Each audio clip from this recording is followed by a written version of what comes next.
Esther.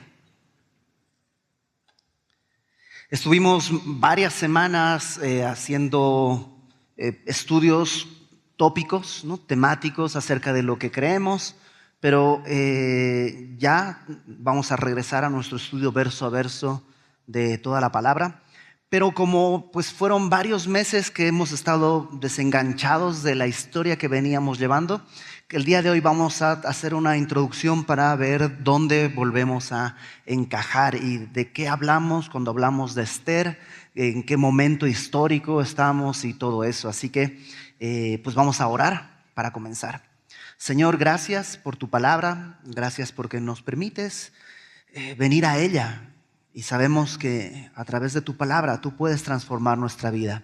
Abre nuestro corazón. Te rogamos que, de acuerdo a tu misericordia, podamos el día de hoy escuchar tu voluntad, escuchar tu deseo y que con tu Espíritu Santo nos permitas ponerlo por obra y de esa manera glorificarte.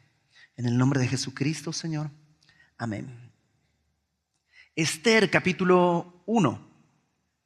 Dice en Esther capítulo 1, versículo 1, aconteció en los días de Asuero. Y a lo mejor te preguntas, pues, ¿quién es Asuero? Y ahí dice, el Asuero que reinó desde la India hasta Etiopía sobre 127 provincias. Pero a lo mejor dices, ok, de todos modos no me sirve entender quién es ese Asuero. Y es normal porque es una historia pues muy antigua y muy lejana a nosotros. Así que permíteme hacer una revisión, regresarnos unos cuantos cientos de años atrás y empezar desde el principio para que sepamos cómo llegamos aquí a Esther. El pueblo de Israel en realidad nace de una familia que tenía unos hijos, son llevados a Egipto y al cabo de unos años, unos 400 años, esa familia se convierte en una gran nación, en el pueblo de Israel, la nación judía. Esta nación no era una nación distinta de las demás, no era más poderosa o más sabia o no tenía nada en particular. Solamente un asunto, Dios los había escogido. Tenían un Dios que era el Dios verdadero. Este Dios prometió liberarlos de Egipto y los sacó de Egipto haciendo milagros. Tú recordarás las 10 plagas, cómo se abrió el mar para que pudieran pasar. Y habiendo sido liberados, estuvieron 40 años en el desierto dando vueltas, porque no le creyeron a Dios y Dios dijo, van a estar aquí en el desierto dando vueltas hasta que muera esta generación. Y una nueva generación que nazca, esa será la que entre a la tierra prometida, porque Dios los saca de Egipto no para que den vueltas en el desierto. El propósito era llevarlos a la tierra prometida, a la tierra que Dios le había dicho a Abraham, esta tierra será tuya. Entonces, cuando muere toda esta generación, es Josué quien se encarga de meter al pueblo de Israel a la tierra prometida. Y hay una serie de batallas, hay muchas batallas, guerras. Todo eso está narrado en el libro de Josué, la conquista de la tierra prometida. Hasta que al final se conquista casi todo el territorio que Dios les había entregado. Hay pedazos del territorio que Dios les dio que nunca van a ser poseídos por Israel. Pero ya en la tierra empiezan a surgir pues algunas situaciones. Si bien eran 12 tribus y si bien tenían una idea de nación, ¿no? Se sabían todos del pueblo de Israel, de la nación judía, no había una identidad nacional todavía. Y había muchos jueces que se iban levantando, porque el pueblo pues veía a otros pueblos paganos y empezaba a copiar sus ritos, adoraba a sus dioses, y cuando pasaba eso, pues Dios los entregaba a que otras naciones los conquisten. Luego se levantaba un caudillo, ¿no? Uno de estos jueces, y llamaba al pueblo al arrepentimiento, y Dios usaba este caudillo para liberar al pueblo, volvían a adorar a Dios y así estaban un tiempo hasta que otra vez caían en idolatría y se volvía a repetir el ciclo. Y eso está narrado en el libro de Jueces. Los jueces son estos personajes que Dios levanta para liberar a su pueblo. El último de los jueces fue el profeta Samuel. Samuel es el último de los jueces y es el que unge al primer rey. Pasa la nación de Israel de ser esta digamos, asociación de tribus, por decirlo así, que tenían lazos comunes, lazos sanguíneos, a convertirse ahora en una monarquía, en una nación. El pueblo le dice: Dios, queremos ser como las demás naciones, queremos tener rey. Y eligen a Saúl, que era en aquel momento, pues realmente a nuestros ojos, el mejor candidato. Era el más grande, era el más guapo, era el más fuerte, y a él lo ponen como rey. Posteriormente, Saúl, que comienza bien, termina desechando a Dios, y Dios termina haciéndolo a un lado y pone a un nuevo rey, el rey David. Y el rey David va a gobernar bien, es un hombre conforme al corazón de Dios, pero a su muerte queda uno de sus hijos, el rey Salomón. Salomón trae paz a todo el reino de Israel es un reino grande, estable, y a la muerte de Salomón va a entrar en una especie de guerra civil. Esta monarquía que había estado unida ahora entra en una guerra civil y se divide en dos partes: el reino del norte, que se va a llamar reino del norte o reino de Israel, y el reino del sur o reino de Judá. Y estos dos reinos van a estar a veces aliados, a veces en conflicto, a veces peleando juntos contra otra nación. En el reino del sur, que es Jerusalén y Judá, habrá algunos reyes buenos, algunos reyes piadosos, otros reyes que van a caer en idolatría, algunos buenos, otros muy buenos, otros malos. En el reino del norte todos son malos. Bueno, no todos, algunos son peores, ¿no? El reino del norte, todos sus reyes son idólatras. Todo esto sucede a lo largo de muchos años, y en todo ese proceso Dios envía profetas al reino del norte y al reino del sur para que el pueblo se arrepienta. Y los profetas venían con esta advertencia: si no nos arrepentimos, Dios va a traer juicio sobre nuestra nación. Al final, el reino del norte cae, conquistado por el imperio asirio. No se arrepintieron y Dios los conquista a través del imperio asirio y quedan esclavizados. El reino del sur va a durar un poquito más, pero al final también serán conquistados, pero por el reino de Babilonia. Todo este proceso de la monarquía de Israel dura más o menos 450 años, 457 años es lo que algunos eruditos cuentan en total. Acompáñame por favor a Jeremías, capítulo 25. Vamos al profeta Jeremías, capítulo 25. El reino del norte ya ha caído, conquistado por los asirios. El reino del sur todavía no ha caído, pero su rebelión está en tal grado que Dios manda a Jeremías con este mensaje. Jeremías 25, versículo 8. Por tanto, estamos en el año 603 antes de Cristo, más o menos. Por tanto, así ha dicho Jehová de los ejércitos: por cuanto no habéis oído mis palabras, he aquí enviaré y tomaré a todas las tribus del norte, dice Jehová, y a Nabucodonosor, rey de Babilonia, mi siervo, y los traeré contra esta tierra y contra sus moradores y contra todas estas naciones en derredor, y los destruiré y los pondré por escarnio y por burla y en desolación perpetua, y haré que desaparezca de entre ellos la voz de gozo y la voz de alegría, la voz de desposado, la voz de desposada, ruido de molino y luz de lámpara. Toda esta tierra será puesta en ruinas y en espanto, y servirán estas naciones al rey de Babilonia 70 años. Y cuando sean cumplidos los 70 años, castigaré al rey de Babilonia y a aquella nación por su maldad, ha dicho Jehová. Entonces viene Jeremías con esta profecía. La profecía es muy sencilla. Dios ya ha dado el veredicto. Antes Dios decía: arrepiéntanse, porque si no serán entregados a otras naciones. Ahora el veredicto ya salió: voy a entregar esta tierra en manos del rey de Babilonia. Por 70 años van a ser esclavos del rey de Babilonia.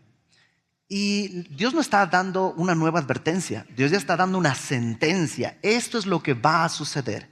Después de 70 años, yo voy a juzgar a Babilonia también. Porque no es que ellos son muy piadosos, yo también a ellos los voy a juzgar. Pero ahorita ellos son mi instrumento para traer disciplina al pueblo. Y esto sucede en 3 etapas, lo que se llaman 3 deportaciones. La primera deportación: Nabucodonosor llega a Jerusalén, sitia la ciudad y se lleva a los príncipes, gente de la nobleza, entre ellos el profeta Daniel, que era un muchachito en ese momento, es llevado a Babilonia.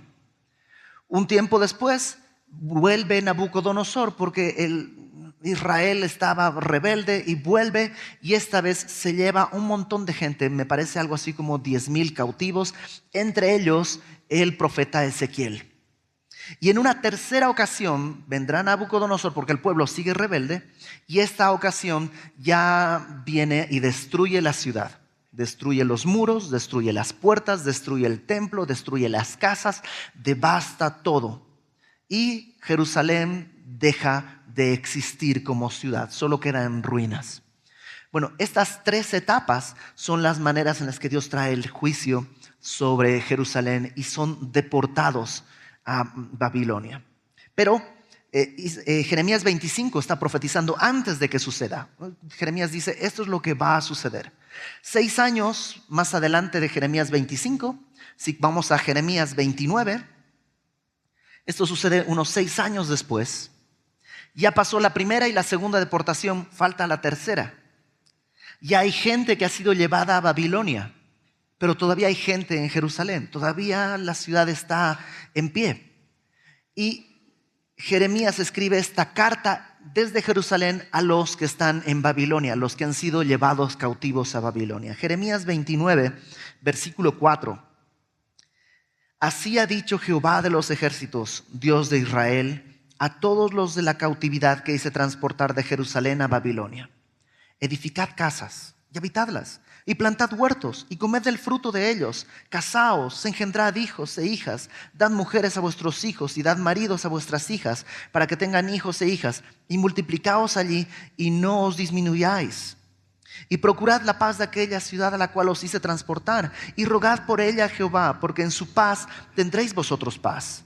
Porque así ha dicho Jehová de los ejércitos, Dios de Israel: no os engañen vuestros profetas que están entre vosotros, ni vuestros adivinos, ni atendáis a los sueños con que soñáis, porque falsamente os profetizan ellos en mi nombre. No los envié, ha dicho Jehová. ¿Qué es lo que está pasando? En la carta de Jeremías a los exiliados en Babilonia les dice: chicos, ya les dije que son 70 años que van a estar ahí. Había profetas que se levantaban y decían: pueblo de Israel, oídme.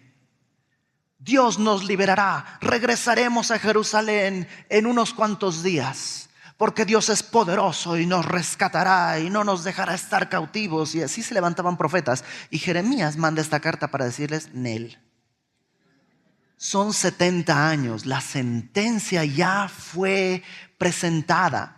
Van a estar 70 años en Babilonia, así que cásense. Busquen la paz, pongan su tortillería, su changarro, trabajen, busquen el bien de la ciudad. Van a estar ahí 70 años y en la paz de esa ciudad ustedes van a hallar paz. Qué rebeldes que somos, ¿no? Cuando Dios les decía: arrepiéntanse, no se arrepentían. Y ahora que están exiliados y Dios les dice: quédense ahí, ahora quieren volver. Pero así es nuestra naturaleza, siempre rebelde. Y el profeta Jeremías les dice: ahí van a estar 70 años. Y Babilonia en ese momento es el imperio dominante. En toda la zona, toda la región, Babilonia ha conquistado. Y pasaron pues muchos años. Nabucodonosor, que es este rey que logra la grandeza de Babilonia, muere. Mucho de esto está narrado en el libro de Daniel. Cuando transcurren los 70 años de la deportación, ¿qué crees que sucede? Dios acomoda las piezas en el tablero. Y ahora hay un nuevo pueblo. El pueblo, la alianza de los pueblos medos y persas. La alianza medo-persa empieza a crecer y empieza a conquistar todo. Tanto que conquista Babilonia. Babilonia, que era el imperio dominante, ahora es conquistada por el imperio medo-persa, justo cuando los 70 años se han cumplido. Y el rey Ciro el Grande es el rey persa, lo que hace cuando entra a gobernar toda esa zona. Es decir, en la Biblia a veces es confuso esto, porque un lugar se llama Babilonia y años después ese mismo lugar se llama Persia, porque pues fue conquistada, pero geográficamente no hemos cambiado. Y luego ese mismo lugar se va a llamar Grecia y luego ese mismo lugar va a ser parte de Roma. Entonces, todo el territorio, Jerusalén, Judá, toda la gente y los pueblos ahora le pertenecen al rey de Persia. Y el rey de Persia, en el primer año de su reinado, lanza un edicto y dice: a todos los judíos, todos los judíos que quieran ir a Jerusalén a reconstruir su templo, vayan. Acompáñame a Esdras, por favor. Esdras capítulo 1. Esdras es un libro que estudiamos aquí hace unos meses. Esdras 1:1 dice: en el primer año de Ciro, rey de Persia,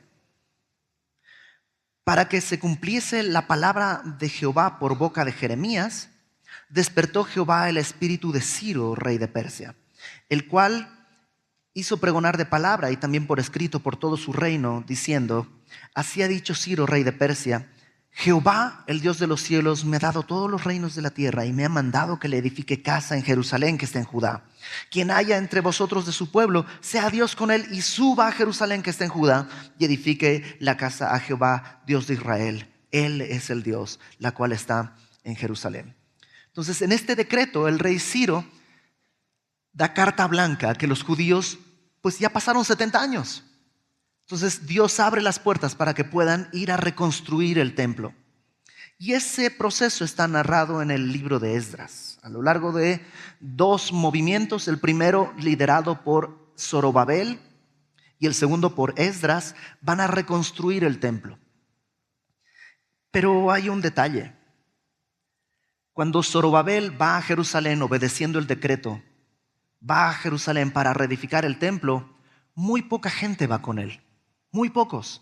Había en Babilonia, calculan algunas personas, alrededor de 2 millones de judíos, tal vez un poco más. De esos son muy poquitos los que regresan a Jerusalén. Tal vez muchos no volvieron porque ya eran ancianos, tal vez muchos no volvieron porque estaban enfermos, pero la mayoría no regresó porque era más cómodo quedarse en Babilonia.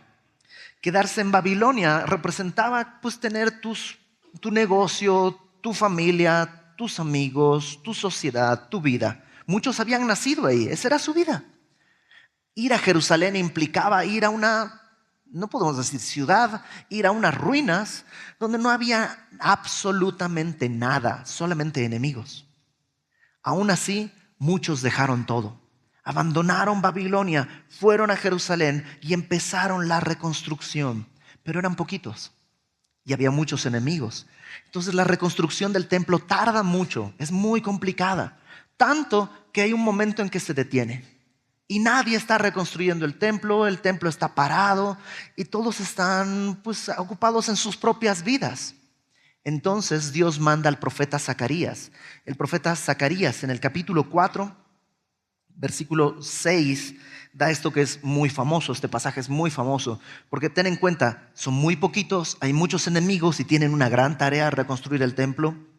Zacarías 4, versículo 6 dice: entonces respondió y me habló diciendo: esta es palabra de Jehová a Zorobabel, que dice: no con ejército ni con fuerza. O sea, está diciéndole a Zorobabel: Zorobabel, tienes temor porque no tienes ejército y ni tienes fuerza, son muy poquitos. Pero no es con eso, no es con ejército, no es con fuerza, sino, dice, con mi espíritu ha dicho Jehová de los ejércitos. Y viene un avivamiento y vuelven a reconstruir y al final se reconstruye el templo. Y el templo es culminado y todo queda muy bonito, todo queda muy bien, pero hay un problema. El templo existe, pero la ciudad está destruida. Entonces imagínate, tú llevas tu sacrificio al altar, estás adorando a Dios, pero tienes que estar mirando atrás por si vienen los enemigos, por si somos invadidos. No se puede adorar a Dios así. Se necesita reconstruir los muros de la ciudad y luego reconstruir la ciudad para que pueda funcionar todo bien. Unos 70 años después viene Nehemías. Nehemías viene a reconstruir los muros de la ciudad. Acompáñame a Nehemías capítulo 2, un poquito más adelante de Esdras, es el siguiente libro. En Nehemías 2, fíjate lo que dice, versículo 1. Sucedió en el mes de Nisán, en el año 20 del rey Artajerjes, que estando ya el vino delante de él, tomé el vino y lo serví al rey. Nehemías era el copero. Entonces está sirviéndole el vino al rey, es un rey persa. Y como yo no había estado antes triste en su presencia, me dijo el rey: ¿por qué está triste tu rostro? Pues no estás enfermo. No es esto sino quebranto de corazón. Entonces temí en gran manera, dice Nehemías, y dije al rey: para siempre vive el rey. ¿Cómo no estará triste mi rostro cuando la ciudad, casa sepulcro de mis padres, está desierta y sus puertas consumidas por fuego? Sí, tenemos templo, pero la ciudad está devastada. Me dijo el rey: ¿qué cosa pides? Entonces oré al Dios de los cielos y dije al rey: si le place al rey y tu siervo ha hallado gracia delante de ti, envíame a Judá, a la ciudad de los sepulcros de mis padres, y la reedificaré. Y el rey le da todo lo que necesita, y Nehemías va con un pequeño contingente de gente. Otra vez, no van muchos, van unos cuantos, y reconstruyen los muros de la ciudad. En mucha oposición, con muchos problemas, pero se reconstruyen los muros de la ciudad. Al final, casi 100 años después del llamado de Ciro, pasaron más o menos 100 años y ya está reconstruido el templo y está reconstruida la ciudad. Y lo estudiamos acá.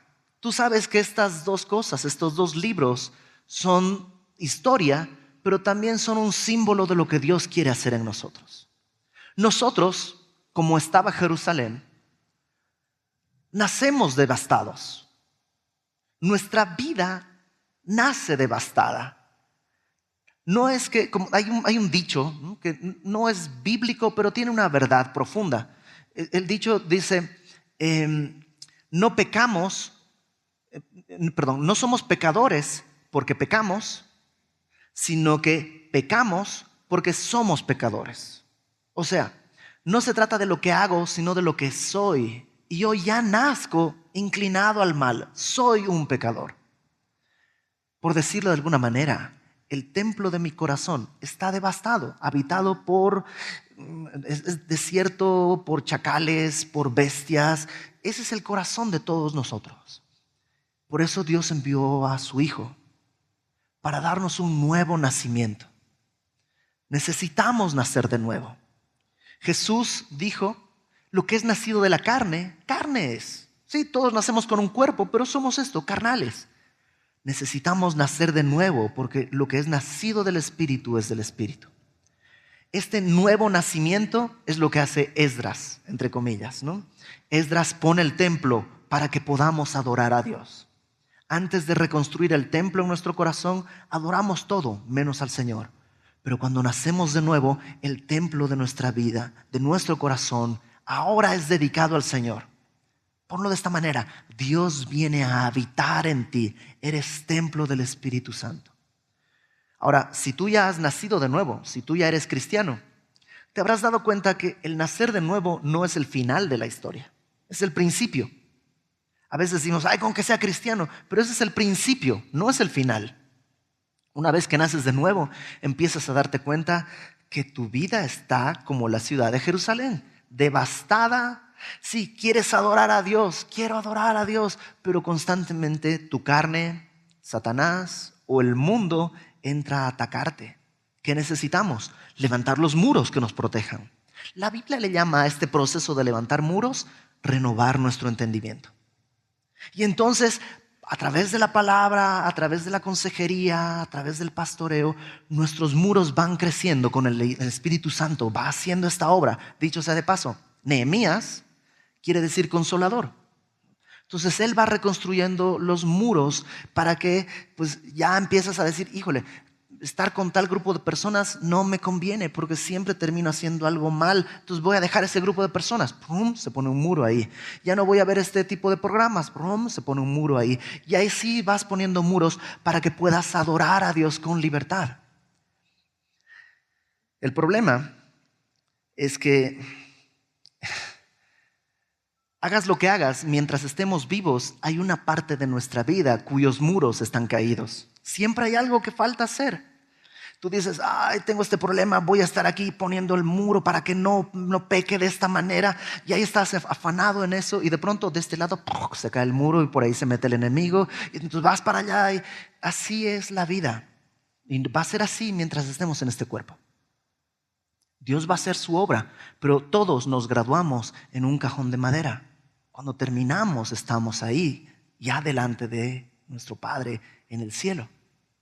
Entonces, sí, Esdras es la reconstrucción del templo, nuestro nacimiento. Nehemías es la reconstrucción de nuestra alma, ¿no? Nuestros pensamientos, nuestra voluntad, las cosas que pueden guardar para que mi espíritu adore a Dios. Justamente entre Esdras y Nehemías está, ¿quién crees? Esther.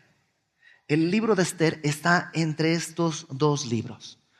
Específicamente entre el capítulo 6 y 7 del libro de Esdras. Cronológicamente hablando, son unos 40 años después del decreto de Ciro y unos 40 años antes de que Nehemías vaya a reconstruir los muros. Más o menos. Y el libro de Esther es extraño, porque en Esdras y en Nehemías vemos a gente que abandonó Babilonia. Salieron de Babilonia porque dijeron, esta no es mi casa. Dios nos prometió una tierra. Ahí es donde debemos ir. Oye, pero es que allá está todo devastado, aquí ya tienes tus negocios. No importa. No quiero ataduras de acá, quiero ir donde Dios me llama. Y gente salió y fue a Jerusalén y vivieron problemas, vivieron ataques, vivieron angustias, pero Dios estuvo con ellos y se terminó de construir el templo y se terminaron de construir los muros. Pero esos son los que salieron. Esther trata de los que se quedaron en Babilonia, de aquellos que no tuvieron el coraje o la obediencia de salir a donde Dios los llamaba. Esther es un libro extraño porque trata de eso y porque a lo largo del libro, nos vamos a dar cuenta a partir de la próxima semana, hay muchas violaciones a la ley. Desde comidas, matrimonios con gente pagana y cosas de ese tipo. Esther está lleno de esas cosas. Y es raro también por un elemento más. En todo el libro de Esther no aparece ni una sola vez mencionado el nombre de Dios. Ni una. Ni el Espíritu Santo. Se dice que oran, pero no hay ninguna oración registrada en el libro de Esther. Es extraño, ¿no? Un libro de la Biblia que no menciona a Dios. Es raro, pero así es. Ahora, hace años, cuando yo comencé a leer mi Biblia, recuerdo que le comenté a alguien que acababa de leer Esther, ¿no? Cuando le entregué mi vida al Señor, así me quería comer toda la Biblia. Los libros difíciles me los brincaba, pero los libros así de historias, sí me los devoraba. Y le dije a un amigo, oye, acabo de leer Esther. Y me dice, ¿te diste cuenta que nunca dicen Dios? Yo, no creo. O sea, me hubiera dado cuenta, es un detalle muy importante y creo que leo bien, o sea, leí con atención, pero me hubiera dado cuenta que Dios no está ahí. Es que ahí está el asunto. No está mencionado el nombre de Dios, pero Dios está en cada página. La mano invisible de Dios es la que está acomodando las piezas en el ajedrez en el momento exacto. En el libro de Esther vas a encontrar a menudo la frase y aconteció. Y resultó que, casi como coincidencias que van sucediendo. Y todas esas coincidencias son las que llevan la historia de Esther. Déjame hablar de nosotros. Si ya hemos nacido de nuevo, Esdras. Si estamos en el proceso de levantar los muros, Nehemías, te habrás dado cuenta que en este proceso, entre estos dos, hay muchas áreas de tu vida que son como los que se quedaron en Babilonia. Hay muchas áreas de mi vida en las que me da flojera seguir al Señor. Hay muchas áreas de mi vida en las que me falta valor para obedecer lo que Dios me pide con claridad. Desconfío que Él me vaya a sostener. Dios me dice, sal. Yo digo, pero Señor, es que en Jerusalén está todo destruido. ¿A qué voy a ir? Aquí tengo mi casa, aquí tengo mi seguridad. Y desconfío de la mano bondadosa de Dios. Estamos en Esther, en muchas áreas de nuestra vida. Pero Dios está ahí. A veces no se lo ve, pero está ahí. Siempre está ahí. Los que se quedaron en Babilonia no fueron desechados por Dios, pero hubo consecuencias. Vamos a leer en el libro de Esther que hay una sentencia de muerte contra el pueblo judío. Y todos los que se quedaron en Babilonia tuvieron que vivir la angustia de que pronto los iban a aniquilar. Y así no sucede. Cuando en rebelión o en cobardía o en desobediencia no tomamos el camino del Señor, ¿sabes qué? Dios no nos abandona. En su misericordia Él permanece fiel. Él no puede negarse a sí mismo. Pero hay consecuencias. Y habrá angustia, habrá problemas. Las consecuencias se echan a andar cuando caminamos mal. Y habrá que vivir esas consecuencias. Lo bonito del libro de Esther es que aún en esos momentos oscuros podemos tener la certeza de que Dios está ahí. Dios está ahí tratando de hacer su obra en mí. A lo mejor el día de hoy tú estás pasando por un tiempo difícil así, un tiempo oscuro. Y a lo mejor tú dices, no hay explicación. O sea, estoy pasando por esto porque nomás me tocó vivir esto y no hay explicación. Y Dios no aparece por ningún lado. A lo mejor estás viviendo un tiempo difícil porque son consecuencias de tu pecado. Pecaste y hay consecuencias que has echado a andar y ya sientes que el agua está llegando hasta el cuello y dices, y Dios no está para rescatarme. ¿Dónde está Dios? Solo siento el golpe y siento el golpe. ¿Dónde está Dios? O a lo mejor estás pasando por un tiempo difícil y no tienes explicación. No sé si pequé, no sé si me tocó, no sé qué pasó. Pero ya no puedo más y no veo la mano de Dios. A lo mejor estás viviendo así. Déjame decírtelo. El que no veas la mano de Dios no quiere decir que su mano no te está sosteniendo. Su mano sigue ahí porque Dios es bueno. Acompáñame a Jeremías, por favor. Hace un momento leímos parte de esto en el capítulo 29. Pero ahora quisiera leer un buen tramo más para abrir el contexto y ver lo que Dios está diciendo. Jeremías 29, versículo 1. Y si tú estás el día de hoy pasando por un tiempo difícil, como ellos, Jeremías está escribiendo esta carta a los que fueron llevados de Jerusalén a Babilonia y perdieron sus casas, tal vez perdieron su familia, están en un lugar extraño, están sin saber qué va a suceder. Hay profetas falsos alrededor que les están diciendo, mira, tú no te preocupes, todo va a estar bien, tienes que hacer esto, tienes que hacer aquello. ¿Sabes qué? Dios tiene algo para decirte. Jeremías 29, versículo 1 dice, estas son las palabras de la carta que el profeta Jeremías envió de Jerusalén a los ancianos que habían quedado, de los que fueron transportados, y a los sacerdotes y a los profetas, y a todo el pueblo que Nabucodonosor llevó cautivo de Jerusalén a Babilonia. Esto después que salió el rey Jeconías, la reina, los del palacio, los príncipes de Judá y de Jerusalén, los artífices y los ingenieros de Jerusalén. Por mano de Elasa, él es el que lleva la carta, hijo de Safán, y de Gemarías, hijo de Hilcías, a quienes envió Sedequías, rey de Judá, a Babilonia, a Nabucodonosor, rey de Babilonia. Y esto es lo que dice la carta, verso 4.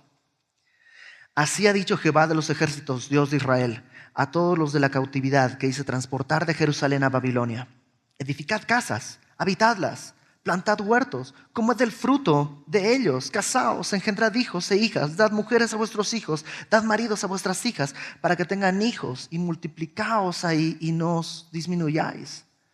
No sé, a lo mejor esta gente podría decir, ¿para qué tener hijos? ¿Para qué hacer casas? ¿Para qué trabajar? Todo está perdido. No hay, estoy en un lugar extraño. ¿Para qué voy a tener hijos? ¿En qué mundo van a vivir? Y Dios dice, yo tengo un plan. Tengo un propósito. No estoy descuidado. No estoy distraído. Procurad la paz de la ciudad a la cual os hice transportar. Yo os hice transportar. No es que Babilonia te conquistó, yo te entregué por rebelde. Yo te entregué porque no me hacías caso. Ibas de idolatría en idolatría. Ok, te voy a curar. Te voy a llevar a la cuna de la idolatría hasta que te asquees de la idolatría. Y funcionó. Nunca más Israel volvió a caer en idolatría. Dios dice, yo tengo el control. No me ves, pero tengo el control. Porque así ha dicho Jehová de los ejércitos, Dios de Israel: no os engañen vuestros profetas que están entre vosotros, ni vuestros adivinos, ni atendáis a los sueños que soñáis, porque falsamente os profetizan ellos en mi nombre. No los envié, ha dicho Jehová. Gente que te dice, no es disciplina de Dios, tú échale ganas. ¿Sabes qué? Si es disciplina de Dios, arrodíllate, humíllate, recibe su disciplina. Y si te toca vivir en Babilonia, pues habita ahí. Pero es que extraño mi huerto en Jerusalén. Dios no ha terminado de hablar, pero estás en Babilonia. Porque verso 10, así dijo Jehová: cuando en Babilonia se cumplan los 70 años, yo os visitaré. O sea, tengo un tiempo. No está mi ira descontrolada. Hay un tiempo en el que yo voy a ir a visitarte. Y 70 años, ese número tiene también una razón de ser que está en Segunda de Crónicas. Yo os visitaré y despertaré sobre vosotros mi buena palabra para haceros volver a este lugar. Verso 11, porque yo sé los pensamientos que tengo acerca de vosotros, dice Jehová, pensamientos de paz y no de mal, para daros el fin que esperáis. ¿Sabes qué me vuela la cabeza?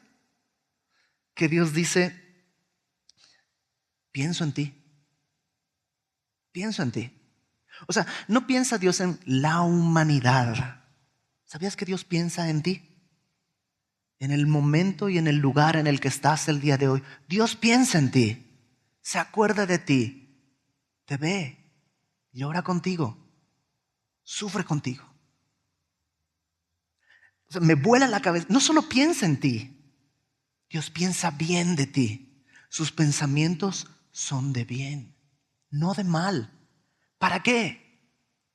Para darte el fin que esperas. Otras traducciones, creo que con mayor fortuna, traducen esto: tengo pensamientos de paz y no de mal, para daros un futuro y una esperanza. Dios tiene para ti un futuro y una esperanza. En este caso, para ellos eran 70 años. Y en 70 años van a regresar. Y algunos no quisieron regresar. Y Dios dice, no importa, también voy a estar ahí en Babilonia. Van a tener consecuencias, van a ser amenazados de muerte, pero mi mano va a seguir ahí. Dios tiene un futuro y una esperanza para nosotros.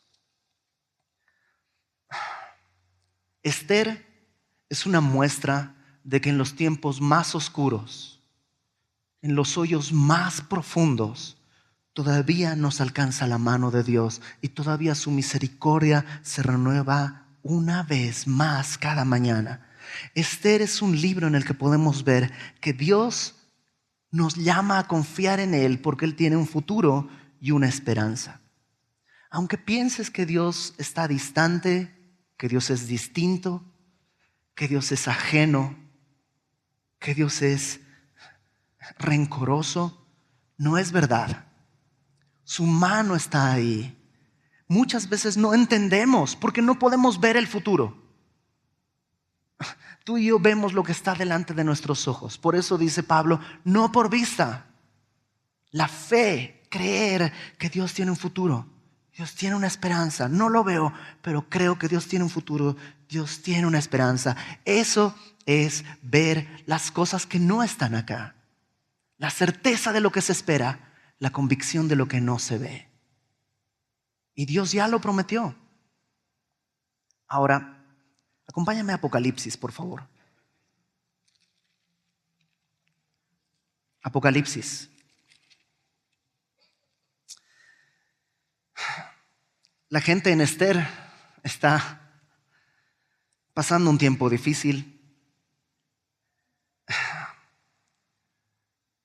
La gente que está en Apocalipsis 15 está viviendo un tiempo difícil. De hecho, están en la gran tribulación, que dice Jesús que es la tribulación que no habrá con qué compararla. No hay nada peor que lo que ellos están viviendo. En toda la historia de la humanidad, nada es semejante a lo que la gente de Apocalipsis 15 está viviendo. O sea, no quiero despreciar tu dolor, tu angustia, pero tu dolor, tu angustia, mi dolor y mi angustia no se compara con lo que están viviendo la gente de Apocalipsis 15. A veces tú y yo nos preguntamos por qué Dios permite estas cosas. Fíjate lo que sucede en Apocalipsis 15. Son gente que en la gran tribulación ha muerto.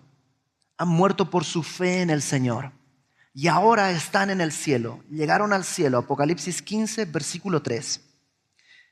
La gente que salió de la gran tribulación, los que murieron, dice, cantan el cántico de Moisés, siervo de Dios, y el cántico del Cordero, diciendo, grandes y maravillosas son tus obras. Yo creo, o sea, si yo estuviera en este lugar, yo fuera uno de estos que fueron masacrados por el anticristo, llegaría al cielo y le diría, Señor, ¿por qué permites esto? O sea, ¿no viste? Tuve que ver morir a mi familia, tuve que ver morir a otros, los vi ser asesinados cruelmente por el anticristo. ¿Dónde estabas? Tal vez yo diría eso, pero los que están ahí cuando llegan al cielo dicen, grandes y maravillosas son tus obras. Lo que has hecho, Señor, es maravilloso, es increíble, es maravilloso todo lo que tú has hecho. No hay reclamos, no hay rencores, no hay correcciones. ¿Sabes? Cuando tú y yo vemos lo que está acá, solemos tener un corazón que reclama. Señor, ¿dónde estás? ¿Por qué no haces esto? ¿Y por qué aquel sí? ¿Y por qué aquel otro sí? ¿Y por qué yo no? ¿Y por qué? ¿Y por qué? Dame, explícame, dime. Pero cuando puedes ver nuestro futuro y nuestra esperanza, vas a poder confiar. Ninguno de nosotros puede corregirle la caligrafía a Dios con la que Él está escribiendo nuestras vidas. Su mano es perfecta. Y en el momento preciso Dios va a hacer las cosas. Fíjate, dicen, grandes y maravillosas son tus obras. Luego dicen, Señor Dios Todopoderoso. Y me encanta esto, es como ponerle un adjetivo sobre otro, sobre otro, sobre otro, tratando de dar una imagen como es muy mega grandisísimo, ¿no? Porque es Señor, es el Señor, es el dueño. Acuérdate que Señor no habla de como tú y yo hablamos del Señor tal, sino es un título de nobleza. El Señor, el Lord, ¿no? Señor, Él es el dueño. No solo eso, Él es el Dios. Y no solo es el Señor y Dios, sino que es todopoderoso. O sea, las cosas que hizo no es porque eso es lo que le alcanzó a hacer. Híjole, eso es lo que pudo, hizo lo mejor que pudo. No, Él es todopoderoso. Entonces lo que hizo, lo hizo porque era lo correcto. Porque Él quiso hacerlo así. Podía haberlo hecho de otra manera, podía hacerlo de 1000 maneras, pero Él decidió hacerlo así, porque Él es todopoderoso.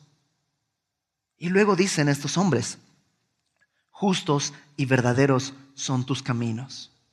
Qué increíble poder llegar al cielo y decir, Señor, lo que hiciste está bien hecho. No lo entendí. Cuando lo viví, me dolió, no lo entendía. Me dolió, me angustió. Pero ahora entiendo que era necesario. En esa situación en la que sentí que me ahogaba, que ya no podía, ahora veo desde acá y puedo decir, justos y verdaderos son tus caminos. Lo hiciste bien, Señor. Era necesario todo esto. Tu camino no es un camino de incertidumbre. Tus caminos son justos y verdaderos. Y por eso puedo decir, Rey de los santos, tú eres el Rey, yo soy un siervo. Tu voluntad es sobre la mía. Tu majestad es sobre la mía.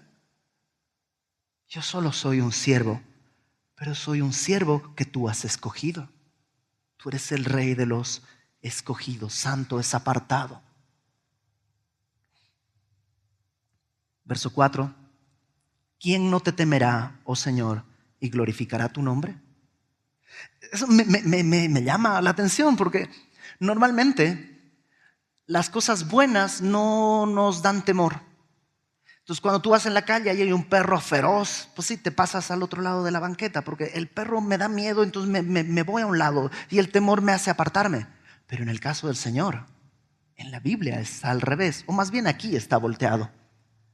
Porque el conocer la bondad de Dios, el poder confiar y decir, lo que haces está bien hecho, no importa si me duele, no importa si no me gusta, confío en que lo que haces justos y verdaderos son tus caminos. ¿Sabes qué? Me mueve a tener temor de Dios.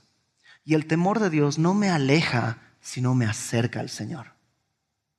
El temor de Dios, cuando comprendes su bondad, lo que hay en ti es temor de Dios. Lo que Él pone es temor de Dios. Un temor limpio. Un temor no sucio, sino limpio, que te une a Él. Y por eso dice, después de entender esto, que eres grandes y maravillosas son tus obras, que eres el Señor Dios Todopoderoso, que son justos y verdaderos tus caminos, que eres el Rey de los santos, ¿quién no te temerá, oh Señor? ¿Y quién no te glorificará en tu nombre?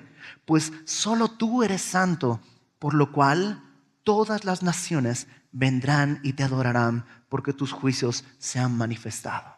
Y venimos y te adoramos por lo que tú has hecho, por lo que tú has decidido hacer, porque tus decisiones son dignas de toda gloria. Esther nos muestra eso, que al final tal vez tú y yo no vemos la mano de Dios, pero no está ausente. Dios sigue poniendo las piezas en el momento correcto. Y si sientes que estás en un momento en el que ya no hay salida, espera y confía en el futuro y en la esperanza que Dios tiene, porque Él va a mover las piezas en el momento preciso. ¿Qué requiere? Solo creer eso, que Él en verdad es bueno. Porque cuando yo estaba rebelde y era su enemigo, Él dio su vida por mí. Siendo nosotros rebeldes, Cristo dio su vida por mí. Entonces ahora, habiendo sido reconciliado, ¿cómo no creer que me dará juntamente con Cristo todas las cosas que son para mi bien, para cumplir ese futuro y esa esperanza a la que Él me ha llamado? Dicho sea de paso, ese futuro y esa esperanza exceden este tiempo y este mundo. No pongas tus ojos aquí. Tu futuro está más arriba. No pongas tu esperanza aquí. Tu esperanza viene de más alto. Y Él no defrauda. Y Él no se ausenta. Él no se duerme. Y Él no te desecha. Aún en el medio de la oscuridad más profunda. Nuestra esperanza es segura. Y nuestro futuro está firme en su mano. Vamos a orar. Señor, gracias. Gracias porque aún en medio de nuestra rebeldía, Señor, aún si somos infieles, tú permaneces fiel. El día de hoy, Señor, yo quisiera rogarte que levantes los muros de mi vida y que en las áreas en las que por culpa de mi rebelión estoy pasando un tiempo oscuro, pueda confiar en tu mano y caminar en arrepentimiento hacia tu voluntad. Yo te ruego el día de hoy, si aquí entre mis hermanos hay alguien que está sumido en una oscuridad terrible, a lo mejor ni sabe por qué, a lo mejor sí ha entendido que es consecuencia de su pecado, a lo mejor son otras circunstancias, no importa, que ahí en lo profundo de esa oscuridad pueda el día de hoy voltear a ver hacia arriba que tú tienes un futuro y una esperanza, porque tus pensamientos son de bien, no de mal. Que tu Espíritu Santo venga sobre nosotros, Señor. Nos dé esa paz que sobrepasa todo entendimiento. Que tú traigas consuelo a nuestros corazones. Algunos corazones, Señor, cansados de haber sido vendidos al pecado. Restáuranos, Señor. Haz tu obra para que en este pedazo de vida que soy, que tú has elegido para morar, tú puedas ser glorificado. Ayúdanos a creer que en verdad tus obras son grandes y maravillosas, aunque no las entienda. Que tú eres el Señor Dios Todopoderoso. Ayúdanos a confiar en que tus caminos son justos y verdaderos y tú eres el Rey de aquellos que tú has escogido. ¿Quién no te temerá, Señor, y glorificará tu nombre? Solo tú eres santo. Por eso, Señor, todas las naciones, yo he incluido el día de hoy, venimos a adorarte. La honra y la gloria para ti, Padre, en el nombre de Jesucristo nuestro Salvador. Amén.